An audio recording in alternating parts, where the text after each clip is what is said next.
Quizás como para empezar el diálogo y romper el hielo y así, yo te retomaría las preguntas que te ha hecho la compañera Adriana, para que pudieras, porque también me interesan a mí sobre todo lo que tiene que ver con la cuestión metodológica, ¿no? Que algunas cosas ya se han comentado, desde qué lugar has tú investigado, pero sí que abundaras un poco más en esta cuestión metodológica y en cómo te haces cargo un poco de este dolor que presencias pero que también sientes, ¿no? Eran estas dos preguntas.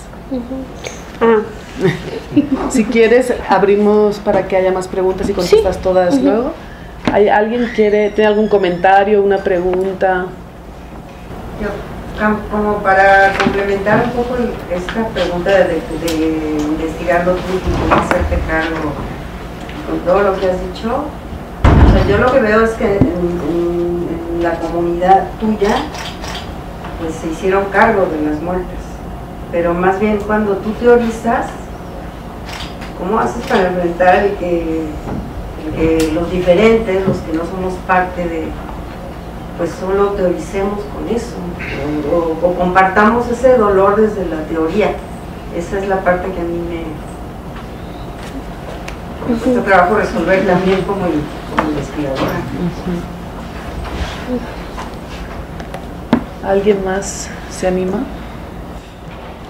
Hola, yo soy Carlos, soy de Oaxaca, soy Ayuk y tengo muchas preguntas.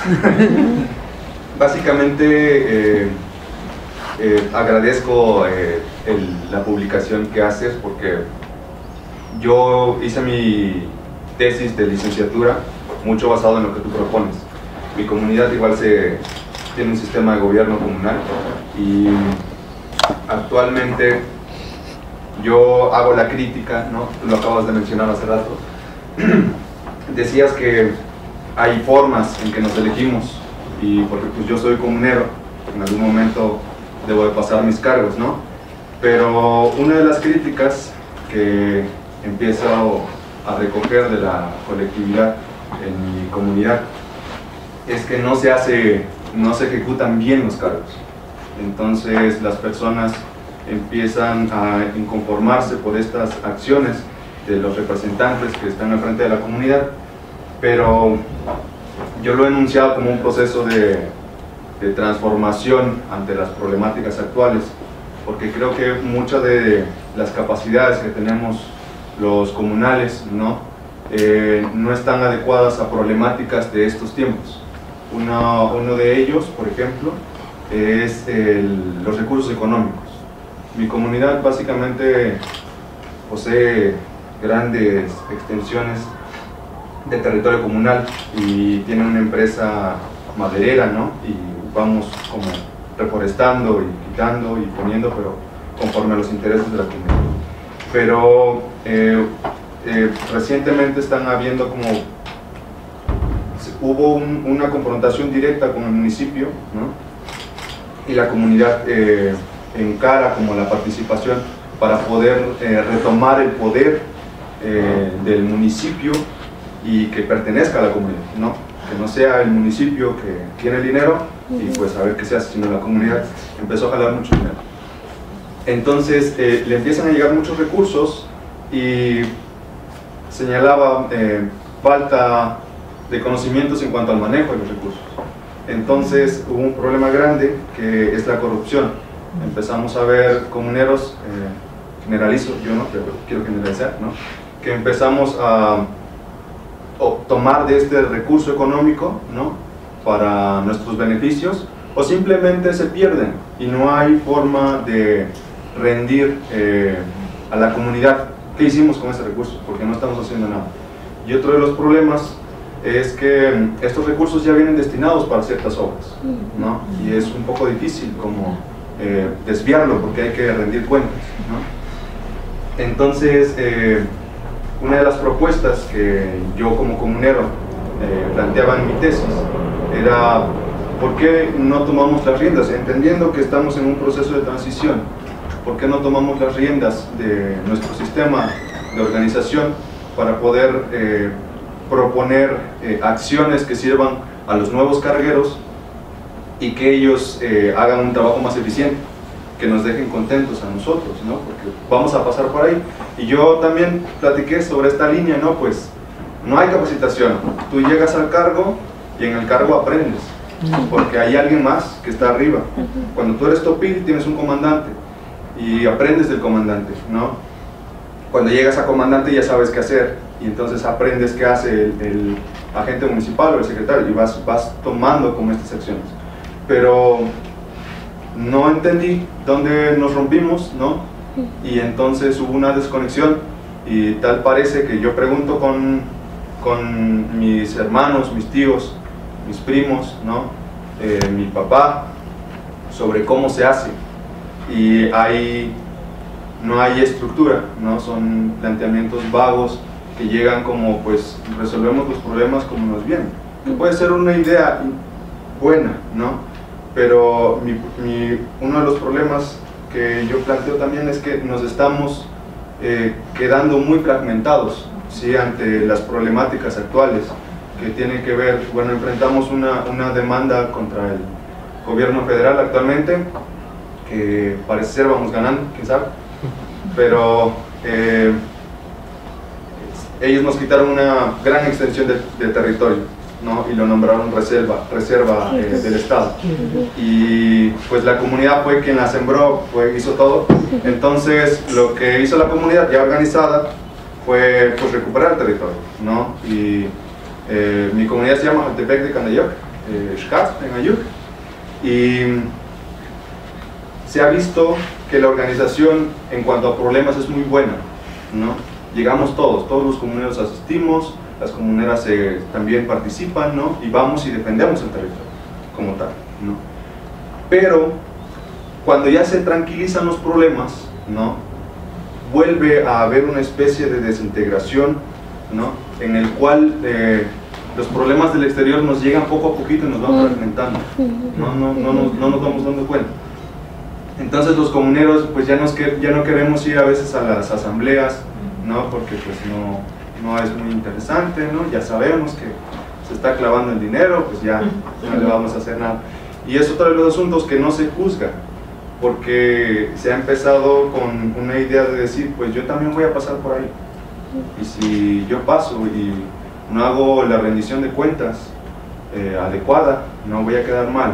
Y si yo señalo a mi compañero, a mí me van a señalar después. ¿Y cómo respaldo eso? Y una de las cosas que yo proponía era precisamente hay que romper con esta manía, ¿no? Que se está generando. Pero me topé con otras dificultades, básicamente lo que enuncian un poco ustedes también, sobre cómo te posicionas frente a tu comunidad, ¿no? Y en este caso yo tengo un posicionamiento distinto porque soy varón, ¿no? Y pareciera que pues poseería un rango más de posibilidades para participar, pero se me complicó porque me di cuenta que es por medio del escalafón, ¿no? Entonces, a pesar de ser universitario, ¿no? Llegar, proponer, no era tan bien recibido para mis compañeros, colegas que estaban pues en otro nivel, ¿no? Básicamente yo lo interpreté esto como, pues está bien, no debo brincarme las cercas, ¿no? Y debo esperar como a escalar. Pero esa era una de las dificultades, porque entonces no encontraba o no he encontrado aún como los canales adecuados para llegar y poder establecer como un vínculo de trabajo con las personas, porque yo he hecho una descripción en mi trabajo de las distintas instituciones comunitarias que tenemos que rigen nuestra vida comunitaria, ¿no? Tenemos la asamblea, tenemos el consejo de ancianos, tenemos los caracterizados, y cada una de estas instituciones no tiene una oficina, pues, ¿no? Entonces dependemos de la gente municipal para que ellos puedan llegar, ¿no? Y en esta ocasión ha habido como en este proceso de transición, los jóvenes comuneros que ya están sirviendo se están rebelando contra los comuneros mayores. Entonces empiezan a señalarles como, oh, ¿por qué no divides un poco más tu territorio? Porque tienes mucho y tu hijo ya acaba de agarrar más territorio, ¿por qué no le dejas un poco del que tienes? Y los mayores se empiezan a quejar, dicen que no, porque ellos ya pasaron todos sus servicios. Entonces una de las formas que estoy intentando ejecutar ahora es poder aliarme con ellos. Pero ¿Con los jóvenes o con los viejos? Con los jóvenes. Con los viejos no hay mucho traje. Para hacer mi tesis me batearon muchas veces y pues ya, al final lo logré, ¿no? Pero hay otra dificultad, ¿no?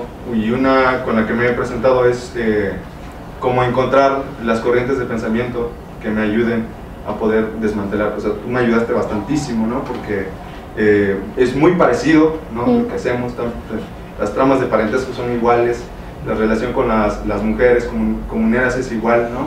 Y actualmente se vio como otras hazañas de lo que es la vida comunitaria, ¿no?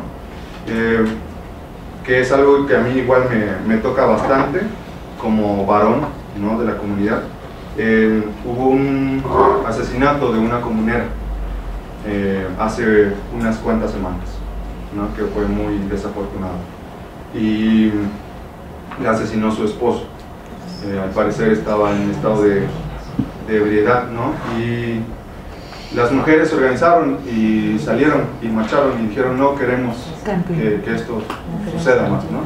Y una de las cosas que hicieron fue cerrar las cantinas. Entonces se tomó un acuerdo y ya no hay cantinas, ¿no? Y es una reflexión que yo llevo conmigo porque empiezo a cuestionar mis conductas masculinas. O sea, aquí fue un incidente muy grave, ¿no? Pero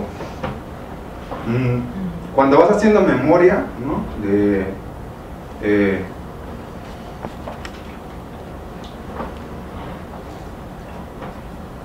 Perdón. Como los espacios donde te creciste con tus abuelos, ¿no? Quizás, que pues son ellos el consejo de ancianos, ¿no? Y son quienes a veces toman las decisiones más rudas y dicen: hay que hacer esto, y todos jalan, ¿no? Pero empiezas a notar, ¿no? Que hay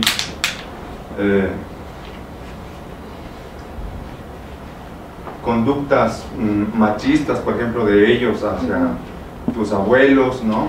O luego de tu padre hacia tu madre, o luego de tus primos, hermanos, ¿no? Y que esto en realidad va fragmentando otro nivel de la comunidad, que son las mujeres, que son a final de cuentas las que generan más comunidades, ¿no? Las que sostienen el sistema. Y entonces, cuando intento hacer esta reflexión, ¿no? Aún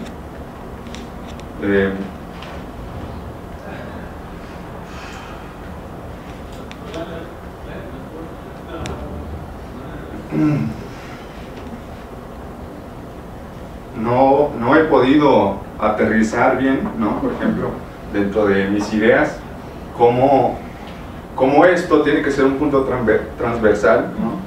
Para poder modificar nuestro sistema desde sí lo más profundo, pues, no solo cerrando las cantinas solucionamos esto, porque al final de cuentas todas las comunidades de al lado pues venden cerveza, ¿no? Pero se muestra como alternativas, que lo acabas de decir, ¿no? Proponemos soluciones precisas y concisas, pero ponemos el debate, ¿no? De qué podemos hacer y podemos tomar acciones como estas. Pero en ese sentido no he podido teorizar esto porque me falta con quién platicar, ¿no? O sea, mis compañeros comuneros no tienen el interés de hacerlo, ¿no? He intentado crear círculos de opiniones con mis primos, ¿no? Mis parientes, y he logrado hacer pues grandes cosas con ellos, ¿no? Pero la falta de repetición, la falta de propuestas concisas desde la asamblea, ¿no? Para que no se sigan haciendo esto, y desde los centros educativos se vuelve como una complicación bien tremenda. Entonces pues me mudo recientemente a la ciudad, ¿no? Para poder buscar círculo de conexión, ¿no? Donde pueda encontrarme con elementos que me ayuden a poder interiorizar como todos estos conceptos y poderlos plasmar y pues proponer. A final de cuentas es como lo que mi aporte a la comunidad. Era otra de las cosas que uno se cuestiona, pues tuviste la oportunidad de estudiar hasta la universidad, ¿no? Quieres seguir preparándote y en este proceso vas descuidando como tus servicios, que los vas a empezar en algún momento, ¿no? Pero tienes un aporte extra.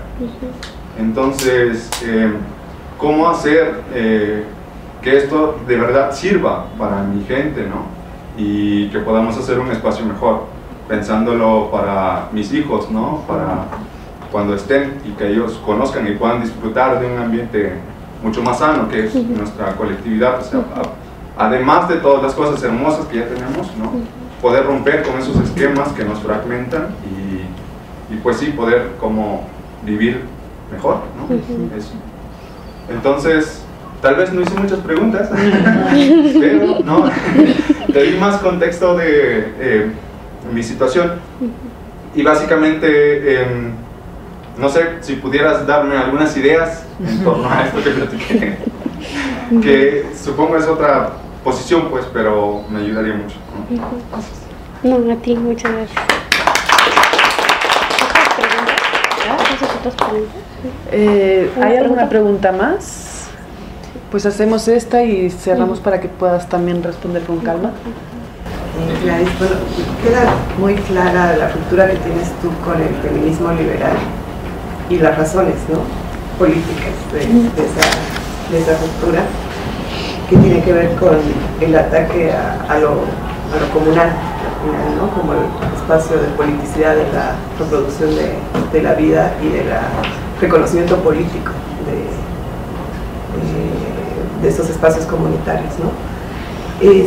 Pero también tú hablabas de este otro lado, de que hay cosas que las mujeres quieren alterar en ese orden, ¿no? Y ahí, ¿cómo te vinculas tú con esas otras comunidades elegidas de mujeres feministas con las que tú también interactúas y que no vienen de esta tradición liberal?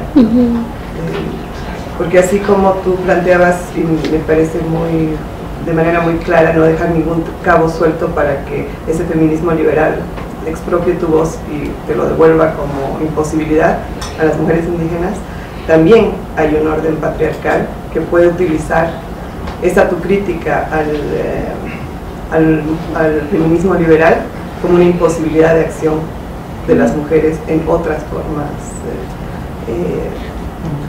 para mí es una comunidad elegida que también tiene que ver con los feminismos, ¿no?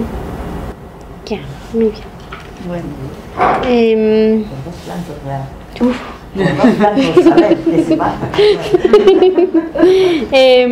Pues las preguntas de Adriana retomadas por Alba, pues yo desde la maestría, cuando tomaban los talleres de metodología y que uno tenía que, digamos, conocer los métodos de observación, participación, lo de la construcción de los instrumentos con preguntas abiertas, con preguntas cerradas, pues pasé ese curso y lo aprobé, digamos,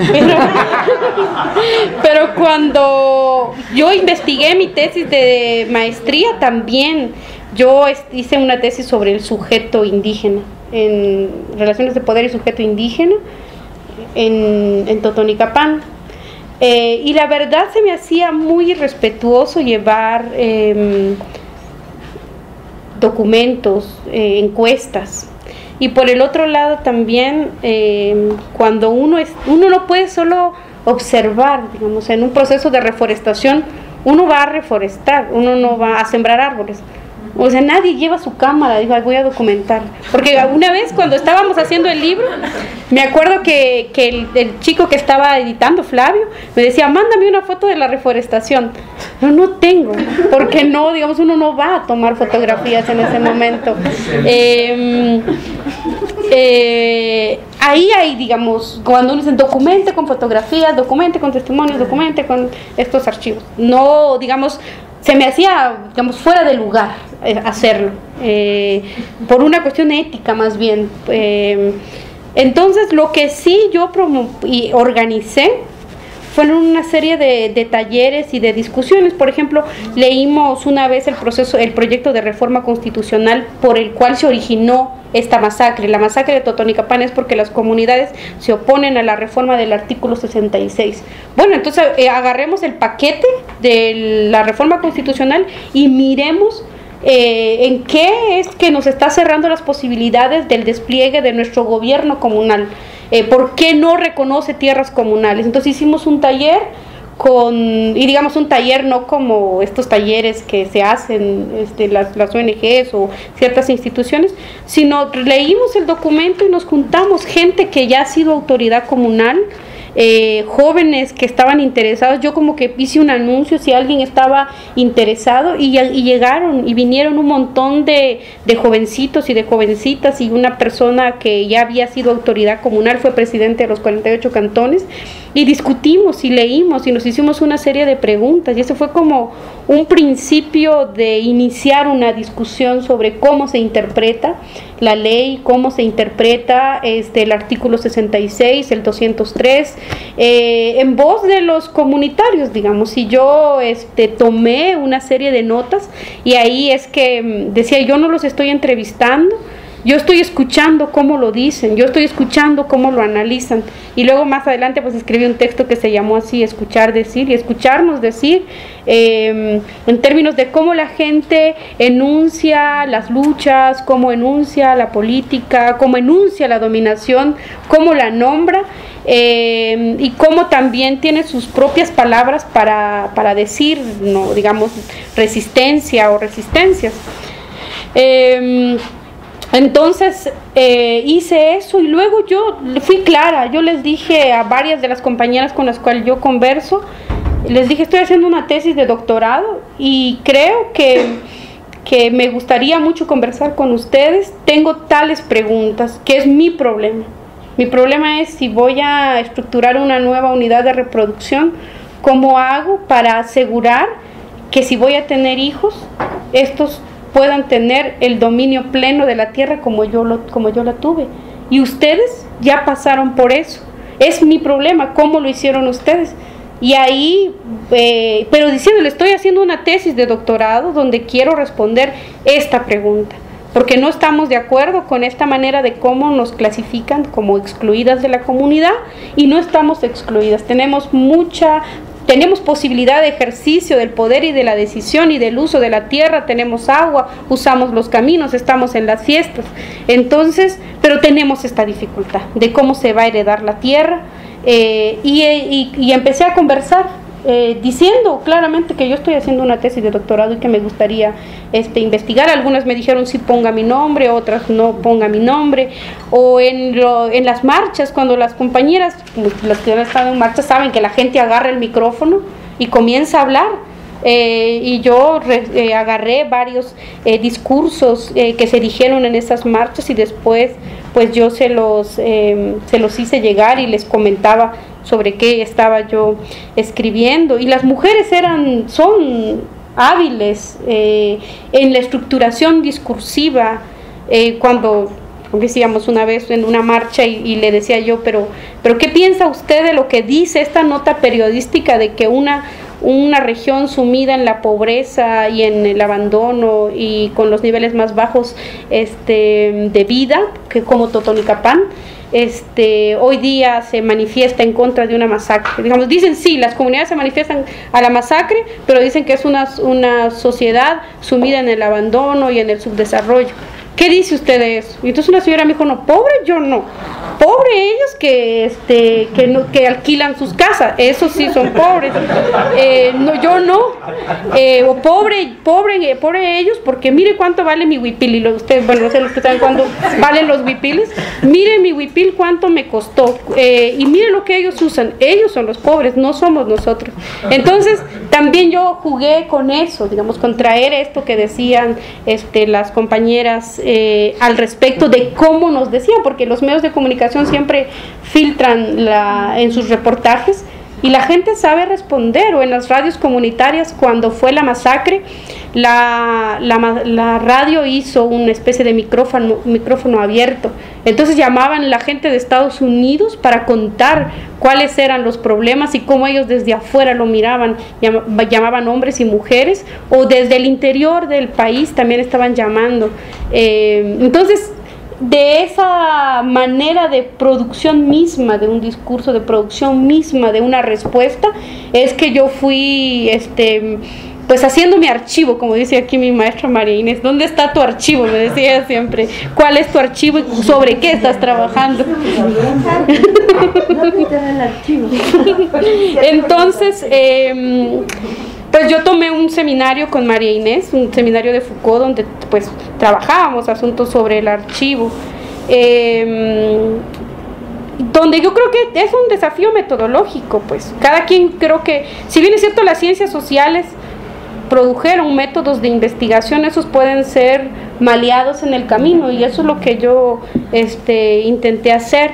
Y sobre el dolor, pues sí, a nosotros nos atraviesa el dolor, y porque nos atraviesa el dolor, uno tiene que estar permanentemente calculando qué se dice y qué no se dice. Hay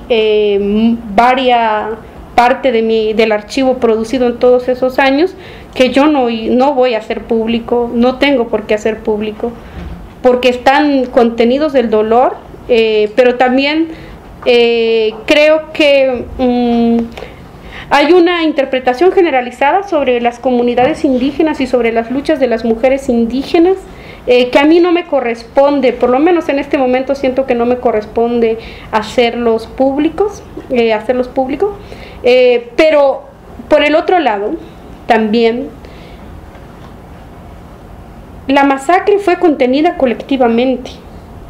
Yo me acuerdo de cómo la gente en la radio comenzaba a decir en los anuncios: ya no den más azúcar, ya hay mucha azúcar, el maíz ya está suficiente, lo que nos hace falta son dineros para las flores, lo que nos hace falta es que alguien completar los turnos para abrir la sepultura, lo que hace falta es hacer los trámites, que alguien vaya, porque ya, digamos, la gente ya había dado maíz, frijol, azúcar, alcohol, flores, y decían: ya no traigan más de eso, traigan de otras cosas.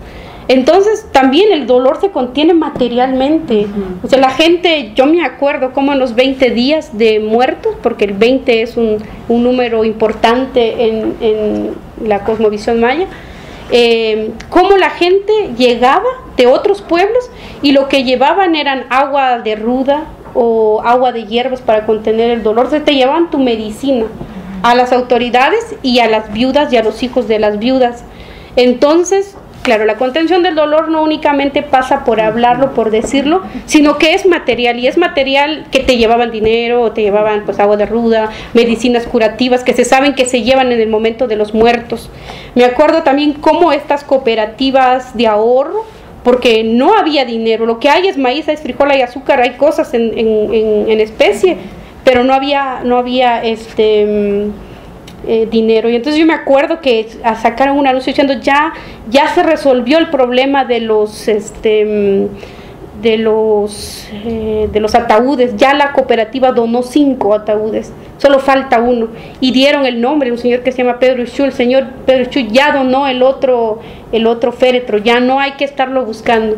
Entonces eso es contener el dolor, creo yo, en serio, digamos, no únicamente en términos discursivos.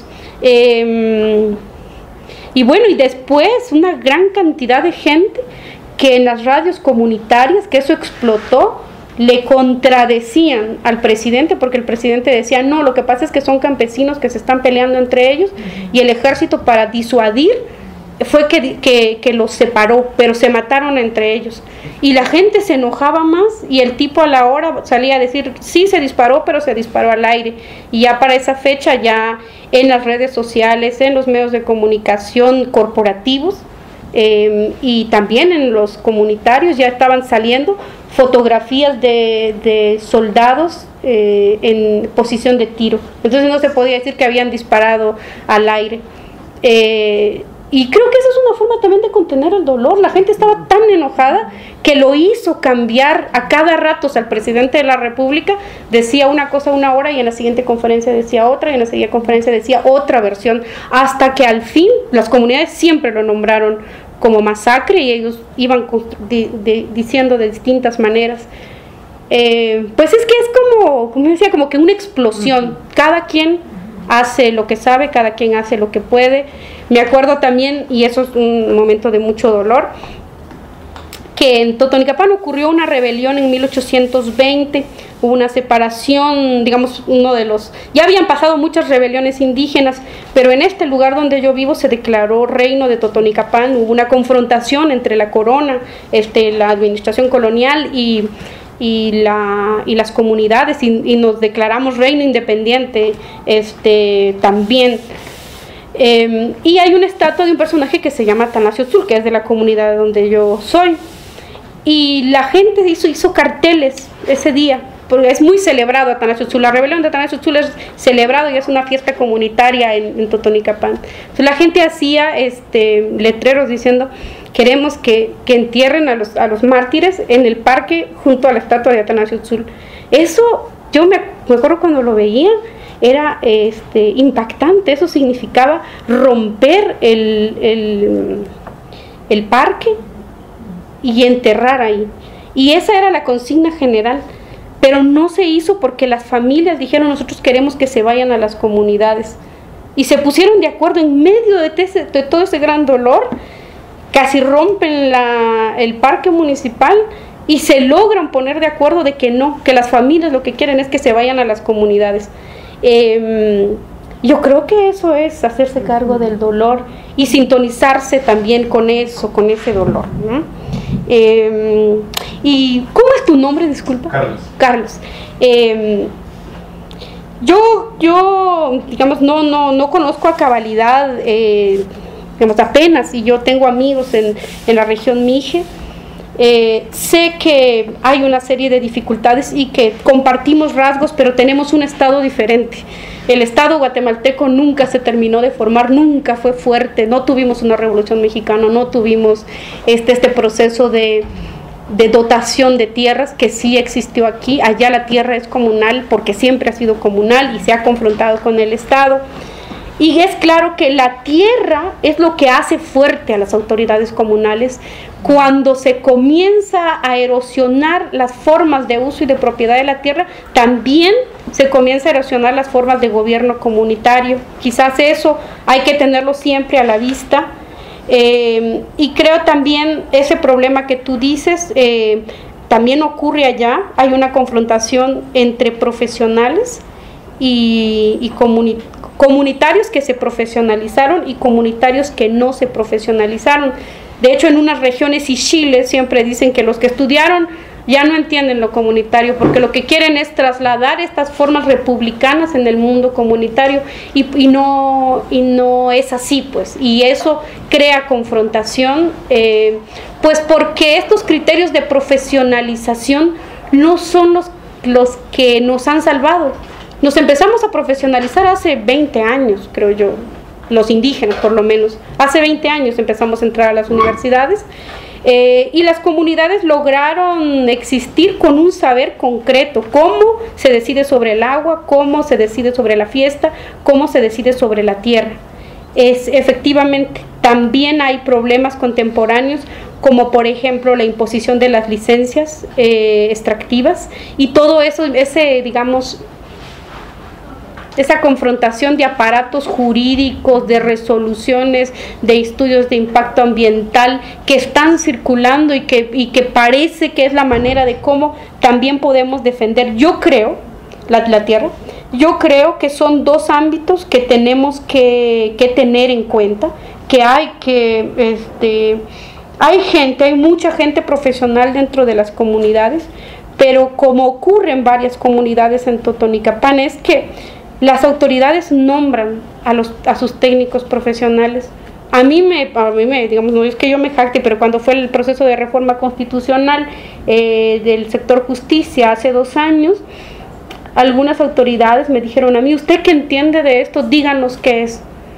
y nada más díganos qué es, porque la decisión la vamos a tomar nosotros. Y yo creo que ese es el papel de los profesionales que estudiamos, explicar en qué consiste cierta enmienda, cierto aparato jurídico, cierto informe ambiental, y las comunidades van a saber qué decidir, y porque además son 60, 70, 80 cabezas pensando juntas y siempre van a encontrar una manera. Y yo creo que uno puede aportar en lo que más sabe hacer, como pues descifrar este tipo de documentos y ponerse al servicio de las comunidades, porque también es un flanco de la resistencia. Creo también que es lo que tú dices de la violencia y que se desata y que se despunta por el alcohol y el cierre de cantinas, también es un fenómeno que está ocurriendo allá. Se han cerrado varias cantinas y son las mujeres las que están al frente de que se cierren las cantinas, y que eso es el principio también para minimizar las condiciones de violencia, aunque quizás convenga hacer una pregunta: ¿qué hizo que la violencia se incrementara? Yo me lo he preguntado. ¿Será que estas formas de violencia siempre existieron de esa manera o ahorita se incrementaron porque hay unos mecanismos de denuncia? Incluso tienen hasta metas de cuántos casos denunciados hay en cada uno de los departamentos o en los municipios, en el caso de Guatemala. Porque yo me acuerdo, digamos, yo en mi niñez me acuerdo de escenas de violencia, como en todas. Yo también viví aquí en la Ciudad de México, en una zona como en La Condesa, y conozco de esas historias de violencia, y la gente y las mujeres no hablan de violencia, pero las conozco porque ahí viví en esos edificios, en los edificios Condesa, en esa región, donde yo veía también las mismas dificultades de violencia que tenían las mujeres. Entonces creo que es un problema generalizado, no es solo de las comunidades indígenas, aunque se ha hecho hincapié que ahí porque los hombres son machistas y les pegan a las mujeres, eso es mentira, o que son alcohólicos, digamos, en las clases medias, en las clases intelectuales, eso también existe. Entonces yo creo que es un problema generalizado, pero que a nosotros nos toca afrontarlos porque son nuestras mamás, porque son nuestras hermanas, porque son nuestras primas, y las formas de juzgar violencia en Guatemala son a partir de las comunidades indígenas y de sus estructuras de autoridad. Que yo me acuerdo de un caso que a mí me tocó ver porque me pidieron que lo documentara. Era que un tipo que ejerció violencia contra su esposa, contra su compañera, las autoridades dijeron: sí, lo vamos a juzgar, pero que venga la familia de él y que venga la familia de ella, porque si este hombre le pegó a la mujer es porque lo aprendió en su casa, entonces también la culpa la tienen su papá y su mamá, que lo permitió. Entonces fue, digamos, de mucha vergüenza, porque la señora dijo: ¿cómo voy a ir yo si yo no tengo que ver? Ese es un problema entre ellos. Y el alcalde le dijo: no, eso no es un problema entre ellos, es porque de plano usted no le dice nada a él. Entonces ese es un problema de todos, no es un problema, esta familia agredió a la otra, entonces se tienen que pedir disculpas. Claro, eso yo creo que la vergüenza en ese sentido es una manera de contención de la violencia también. Y eso es lo que quería reformar la reforma constitucional del sector justicia. Ay, tú, sí, yo soy yo tengo un diálogo fraterno con cierto feminismo, con el de Silvia Federici, y lo que se produce, creo que lo que a mí me pasa con este libro es que las mujeres, las compañeras comunitarias me dicen: qué bueno que piense a las mujeres que estamos en una comunidad. Y las autoridades comunales me dicen: qué bueno que piense cómo están las mujeres al interior. A mí eso me da mucha satisfacción, pero tampoco puedo, digamos, hacer caso omiso de un orden patriarcal que existe, un orden simbólico que opera en el mundo comunitario y en el mundo en general. Entonces,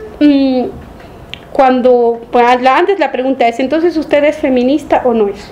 Entonces yo digo, bueno, más que preguntarme si soy o no soy, para mí es una pregunta: ¿qué de lo que ha producido el feminismo me alimenta o nos alimenta para construir un proceso de goce, de disfrute y de liberación. Y hay mucho, pues yo leí lo que ha escrito la Raquel, lo que está escribiendo en Política en Femenino, lo que ha escrito Ita, lo que escribió Silvia Federici, lo que escribieron las el feminismo de la diferencia, o esta crítica radical que hace Saba Mahmoud a las feministas francesas, donde ella está jugando con esta idea de la teoría feminista y del juego del sujeto, el sujeto dócil. Entonces, a mí me gusta dialogar con las compañeras feministas, pero también yo reivindico que hay un montón de mujeres comunitarias que estuvieron en las rebeliones y que aprendieron a defender la tierra y que enseñaron una generación completa y que no leyeron a Simone de Beauvoir o que no estuvieron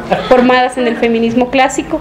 También es una estrategia mía de reivindicar esta genealogía de luchas de las mujeres de donde yo vengo. Bueno, pues muchas gracias, Gladys, qué maravilla. Ay, no. Sí, a ver. Una muy cortita. Dale. Muy cortita, me encanta. O sea, creo que hay una cuestión que me parece importante después de haber escuchado a Carlos, que no aparece en tu texto y que habría como la segunda parte, es cómo funcionan los sistemas judiciales, ¿ya? Es decir, porque de pronto hay como toda una serie de normas éticas de comportamiento que son, que vienen, que se saben porque se viven, pero que de alguna manera pareciera ser, por lo que tú dices, que hay un cierto relajamiento de esas formas que antes no podían suceder, o que había quien ejercía de una u otra manera un castigo comunitario que ya no existe. No sé, me encantó lo que planteaste, y en ese sentido decir, ¿qué es lo que habría que trabajar específicamente? Y creo que es esta cuestión de que también, él lo dice muy claramente, la municipalidad es un espacio de gobernabilidad que no tiene que ver con la comuna. Y hay una suplantación de la misma manera que se suplanta las formas judiciales de castigo, de etcétera, etcétera, ya de recompensa de castigo, si uno quiere, que, están en contradicción las internas con la externa, ¿ya? Y eso me parece como algo a pensarlo muy fuertemente, porque es una manera también de rescatar lo que es rescatable del mundo comunitario, ¿sí? Y la otra cuestión que me parece importante, que de alguna manera lo planteaste cuando le contestabas a él, de la diferencia del Estado guatemalteco y el Estado mexicano, es el hecho de que de alguna manera ha habido toda una política tendiente a que el problema indígena es un problema ancestral, ¿ya? Por lo tanto es un problema de anacronismo, de que ya, de que hay otro tipo de formas, y por lo tanto, digamos, como es anacrónico, hay que meterlo en el museo, ¿ya? Entonces, lo que a mí me parece súper importante de tu trabajo es que llevas el problema indígena, ancestral comunal, o de formas ancestrales comunales, al presente, ¿ya? Y que no solamente que no deteriora la vida esa vida comunitaria, no deteriora la vida de los sujetos, sino que se las hace mucho mejor y le posibilita una mejor reproducción de las condiciones de vida. Sí. Un chiquitito. Justo en la misma cosa, pero te doy otra pista de lo que está diciendo Inés. De administrar bienes materiales concretos a administrar dinero. Ese es el truco que está pasando, yo creo, en Oaxaca. Y por eso se hace bolas. Hay toda una sabiduría para administrar esta empresa, la tierra y el maíz y la fiesta y tal. Pero de repente, chacatao, hay que administrar dinero que llega al municipio y le injertamos esto. Igualito que Bolivia.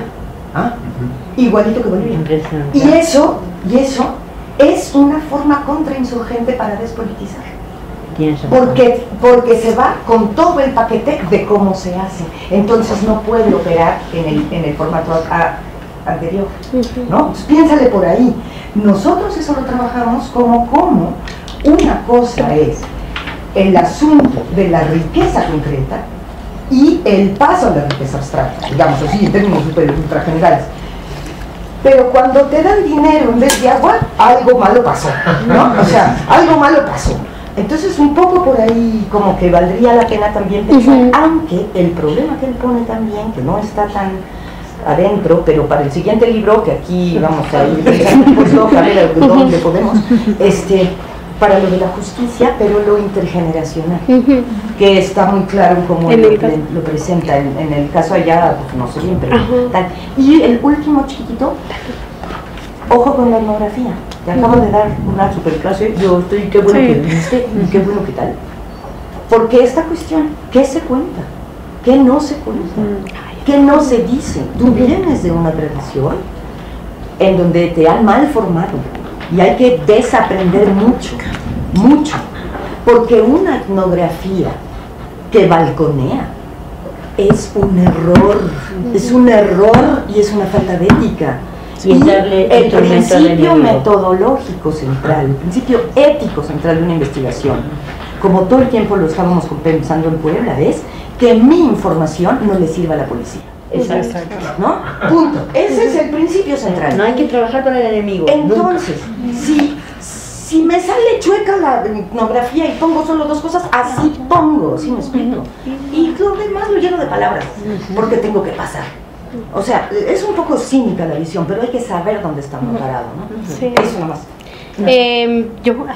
¿Tú quieres decir algo ya? Rapidito. Sí. No, es que justo en este momento en el que estoy como en otro trabajo de investigación, igual repensando las claves de Gladys, es cuando me doy cuenta que estos métodos no sirven, o sea, no son útiles para hacer este tipo de investigación. O sea, esa de observación participante, ¿dónde queda? Pues, ¿no? O sea, bueno, en estos casos. En fin, pero hay una discusión metodológica que traemos. Pero ya cuando se pone interesante ya nos vamos.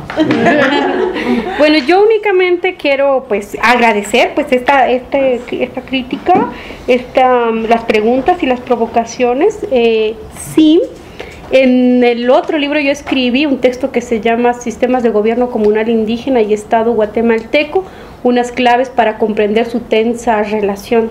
Y ahí examino 3 claves de tensión: trabajo, justicia y ¿cuál era la otra?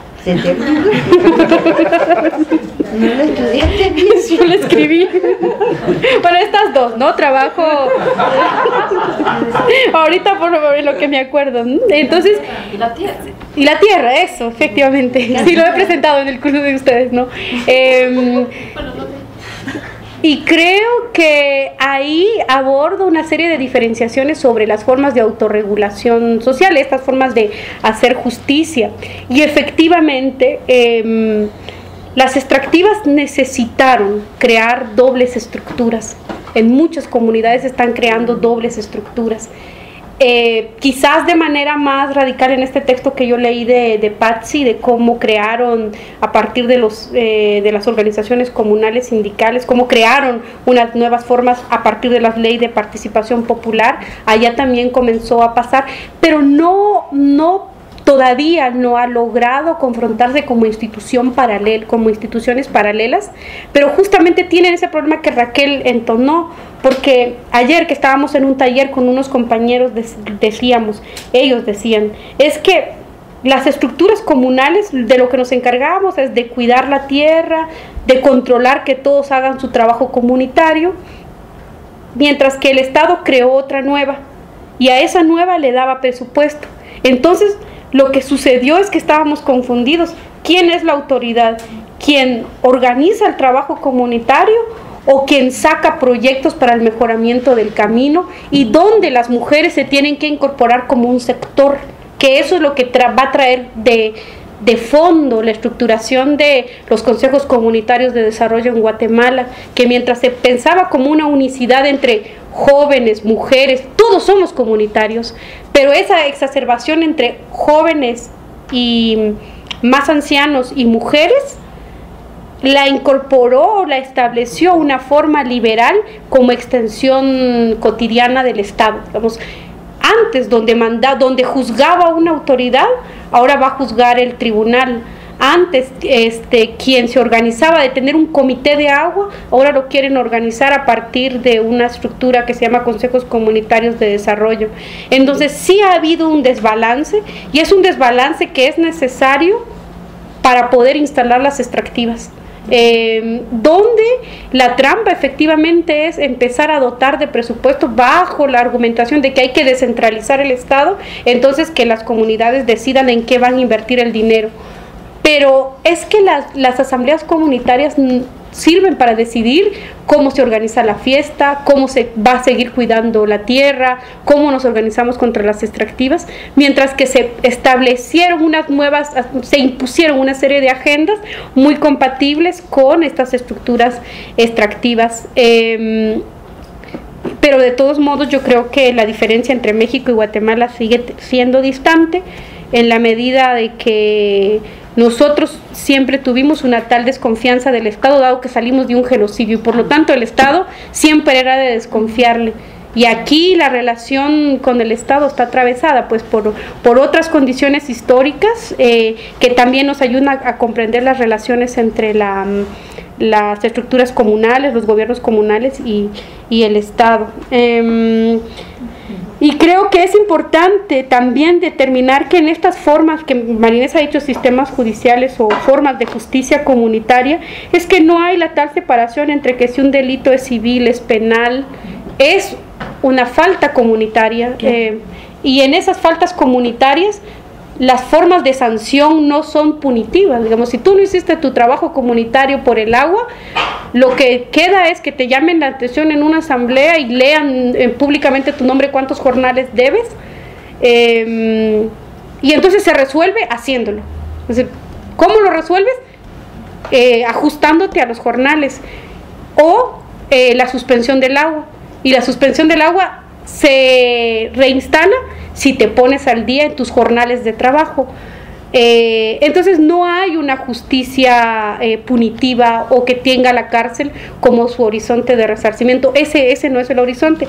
Sin embargo, ha habido, yo creo que a nivel latinoamericano, una serie de reformas en términos de justicia para empezar a ir socavando estas maneras de autorregulación comunal presentes y vivas. Pero quizá, bueno, lo que ha dicho Raquel y lo que ha dicho María-Inés son fundamentales en términos de cómo se ha venido reconfigurando el capitalismo y cómo se van estableciendo formas estatales para romper las formas comunitarias, y por eso uno sabe que efectivamente no le puede servir el trabajo ni la AID, ni a la USAID, ni a la policía, ni a la cooperación internacional, sino saber que uno está sintonizado en una lucha y que lo que puede hacer uno es escribir, y también dentro de otras cosas, y que eso pues apoye, ayude, respalde, valorice aquello que pues según muchos intelectuales no tiene valor o es inexistente. Bueno, pues muchísimas gracias a todos por